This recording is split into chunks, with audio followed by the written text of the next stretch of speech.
Joe, John Corrales, Boston Sports Journal. Congratulations. Thanks.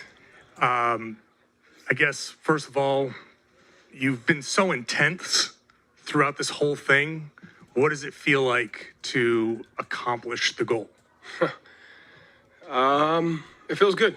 I think the most important thing, something that's been going through my mind throughout this process is you can't lose sight of the people that came before us. And I want to make sure every person that's worked for the Celtics, that's played for the Celtics, that didn't win, knows that their work and what they've done hasn't gone unnoticed, or it doesn't play a part in where we're at today. It can be so easy when you work for this organization and you don't win, that the work that people put in just gets brushed over or gets ignored.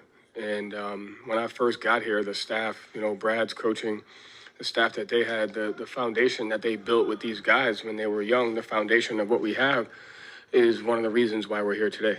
And so I think that's one of the first things that came to mind was just because we won this doesn't mean what the people have done before us isn't just as important.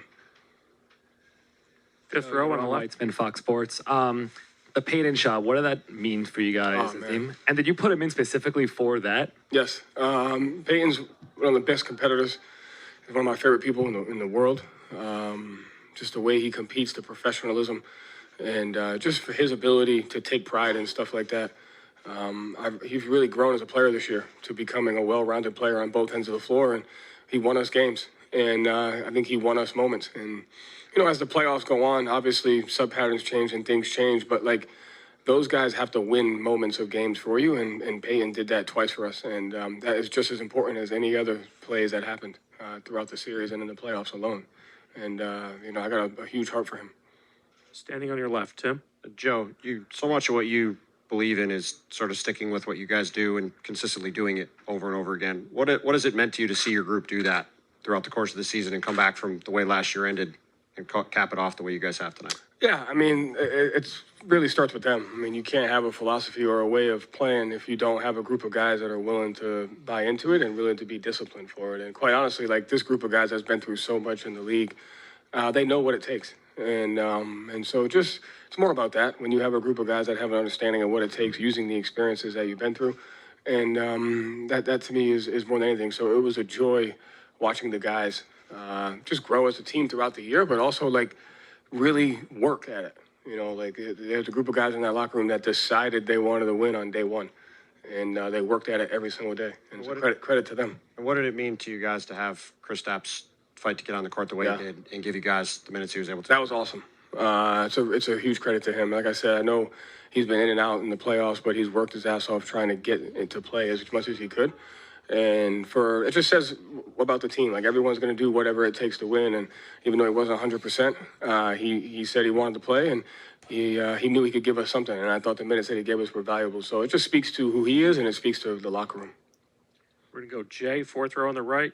John, then Jay in the back, and then Kristaps is going to come up. Coach, as you guys were putting up historical numbers in the regular season as far as point differential, efficiency, top two on both ends of the floor, I wonder how important was that to you as an analytical person in regards to sort of checking boxes and, building towards where you are now?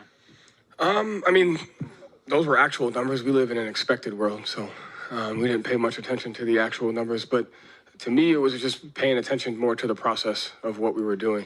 And there were obviously some things that we had to improve upon from last year analytically to make up for some of the stuff that we lost.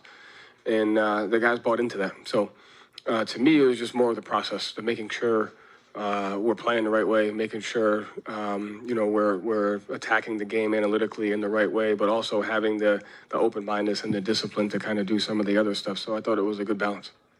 Jay, standing in the back left. You got the job under pretty crazy circumstances last season. You faced criticism. You had calls for your job even at times last year. So how have these two seasons challenged you? How have they changed you? And how have they rewarded you?